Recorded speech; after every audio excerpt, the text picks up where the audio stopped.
ಈ ಒಂದು ಉಪವಿಭಾಗದ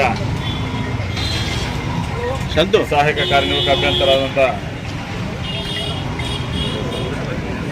ಒಂದು ವಿಭಾಗದಲ್ಲಿ ನಮ್ಮ ನೌಕರರು ಮಾಡುತ್ತಿರುವಂಥ ಒಂದು ಕೆಲಸ ಇವತ್ತು ನಾವು ಈ ಒಂದು ವಿದ್ಯುತ್ ಇಲಾಖೆಯಲ್ಲಿ ರಾತ್ರಿ ಹಗಲು ನಾವು ಕಷ್ಟಪಟ್ಟು ಮಳೆ ಚಳಿ ಗಾಳಿ ಅನ್ನೋದೇ ಇವತ್ತು ನಾವೇನು ಕೆಲಸ ಮಾಡ್ತಾ ಇದ್ದೀವಿ. ಈಗಾಗಲೇ ಇವತ್ತು ನಾವು ಕರೆಂಟ್ ಇಲ್ಲ ಅಂದರೆ ಒಬ್ಬ ಮನುಷ್ಯ ಇವತ್ತು ಒಂದು ದಿವಸ ಇರಲಿಕ್ಕೆ ಸಾಧ್ಯ ಇಲ್ಲ. ಒಂದು ತಾಸು ಅರ್ಧ ತಾಸು 10 ನಿಮಿಷ ಕರೆಂಟ್ ಹೋದರೆ ಇಮಿಡಿಯೇಟ್ಲಿ ಇವತ್ತು ಸಾರ್ವಜನಿಕರು ಎಲ್ಲರೂ ಫೋನ್ ಮಾಡಿ ಕರೆಂಟ್ ಹೋಗಿದ್ದು ಬಂದು ಮಾಡಿಕೊಡ್ರಿ ಅಂತ ಹೇಳ್ತಾರೆ. ಆ ಒಂದು ನಿಟ್ಟಿನಲ್ಲಿ ಇವತ್ತು ನಮ್ಮ ಎಂಪ್ಲಾಯೀಸು ಒಂದು 10 ನಿಮಿಷನೂ ಅದನ್ನು ರೆಸ್ಟ್ ತಗೊಳ್ಳಾರದೆ ಅವ್ರು ಹೇಳಿದಂಥ ಒಂದು ಫೋನ್ ಮುಖಾಂತರ ಕರೆ ಮಾಡಿದಾಗ ನಮ್ಮ ಎಂಪ್ಲಾಯೀಸ್ ಇದನ್ನು ಇಮಿಡಿಯೇಟ್ಲಿ ಹೋಗಿ ಅಟೆಂಡ್ ಮಾಡುವಂಥ ಒಂದು ಪರಿಸ್ಥಿತಿಯಲ್ಲಿ ಇದನ್ನು ನಾವು ಇವತ್ತು ಮಾಡಿದಿರುವಂಥ ಈ ಒಂದು ಜೀವ ಬೆದರಿಕೆಯ ಒಂದು ಕೆಲಸದಲ್ಲಿ ಇವತ್ತು ನಾವು ಕೆಲಸಕ್ಕೆ ಹೋದ್ಮೇಲೆ ನಾವು ವಾಪಸ್ ಮನೆಗೆ ಬರ್ತೀವಿ ಅನ್ನೋದು ಗೊತ್ತಿಲ್ಲ.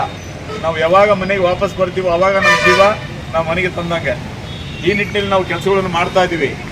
ಇಂಥ ಒಂದು ಸನ್ನಿಧಿಯಲ್ಲಿ ಇವತ್ತು ಸಾರ್ವಜನಿಕರಾಗಲಿ ಲೋಕದಲ್ಲಿ ಏನಿರುವಂಥ ಅನೇಕ ಇವತ್ತು ನಮ್ಮ ಎಂಪ್ಲಾಯೀಸ್ಗೆ ಮಾಡ್ತಿರುವಂಥ ಒಂದು ಸಮಸ್ಯೆಗಳು 108 ಕಡೆ ಆಗ್ತಾ ಇದ್ದಾವೆ. ಈ ಹಿಂದೆಗಳು ಸಹ ಭಾಳ ಆಗಿದ್ದಾವೆ. ಈ ಹಿಂದೆಲ್ಲ ಸುಮಾರು ಜನ ಕೆಲಸ ಮಾಡ್ತಾ ಇದ್ದ ನಮ್ಮ ಪ್ರಾಣಕ್ಕೆ ಏನಾದರೂ ಅಪವಾದಗಳಾದರೆ ಹೆಂಗೆ, ನಮ್ಮ ಹಿಂದೆ ನಮ್ಮ ಹೆಂಡತಿ ಮಕ್ಕಳು ಇರ್ತಾರೆ, ಅವ್ರ ಜೀವನ ಹೆಂಗೆ.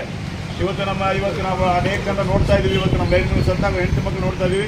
ಇವತ್ತು ಕಸ ಹೊಡಿತಾ ಇದ್ದಾರೆ. ಯಾಕಂದರೆ ವಿದ್ಯಾಭ್ಯಾಸ ಮಾಡ್ಕೊಂಡಿರೋಂಗಿಲ್ಲ. ನಮ್ಮ ಹೆಂಡತಿಯವರು ವಿದ್ಯಾಭ್ಯಾಸ ಮಕ್ಕಳಿಗೆ ಚಿಕ್ಕವರು ಇರ್ತಾರೆ. ಅವ್ರು ಹೆಂಡತಿಗೆ ನೌಕರಿ ಕೊಡಬೇಕು. ಹೆಂಡತಿ ನೌಕರಿ ಕೂಡ ಅವ್ರು ಓದ್ಕೊಂಡಿರೋಂಗಿಲ್ಲ. ಅವ್ರ ಮಂದಿ ಏನು ಮಾಡಿದ್ರೆ ಕಸ ಹೊಡಿತಾ ಇದ್ದಾರೆ, ಆಮೇಲೆ ಚರಂಡಿ ಕ್ಲೀನ್ ಮಾಡ್ತಾ ಇದ್ದಾರೆ. ಇಂಥ ಒಂದು ಸನ್ನಿವೇಶಗಳು ಆಗ್ತಾ ಇದ್ದಾವೆ. ಅದೇನು ಮಕ್ಕಳೇನು ದೊಡ್ಡದಿದ್ದರೆ ಪರವಾಗಿಲ್ಲ, ಮಕ್ಕಳಿಗೆ ಒಳ್ಳೆ ನೌಕರಿ ಬರ್ಬೋದು. ಇಲ್ಲಂದಾಗ ಪರಿಸ್ಥಿತಿ ಏನಾಗುತ್ತೆ, ಭಾಳ ಗಂಭೀರ ಆಗುತ್ತೆ. ಅವ್ರು ನೋಡೋಕ್ಕೆ ಆಗ್ತಾಯಿಲ್ಲ. ನಾವು ಅಲ್ಲಿ ಮುಂಡ್ರಾಬಾದಲ್ಲಿ ನೋಡಬೇಕಾದ್ರೆ ಇವತ್ತು ಚರಂಡಿ ಕ್ಲೀನ್ ಮಾಡ್ತಾ ಇದ್ದಾರೆ. ಪಾಪ ದಿವಸ ಬೆಳಗ್ಗೆ ಬಂದು ಮೂಗು ಮುಚ್ಕೊಂಡು ಬಾಯಿ ಮುಚ್ಕೊಂಡು ಕೈಗೆ ಗ್ಲೌಸ್ ಹಾಕೊಂಡು ಕೆಲಸಗಳು ಮಾಡ್ತಾರೆ. ಇಂಥ ಒಂದು ಸನ್ನಿವೇಶಗಳು ಬರ್ತಾ ಇದ್ದಾವೆ. ಇಂಥ ನಿಟ್ಟಿನಲ್ಲಿ ಇವತ್ತು ನಮ್ಮ ಎಂಪ್ಲಾಯೀಸ್ಗೆ ತೊಂದರೆ.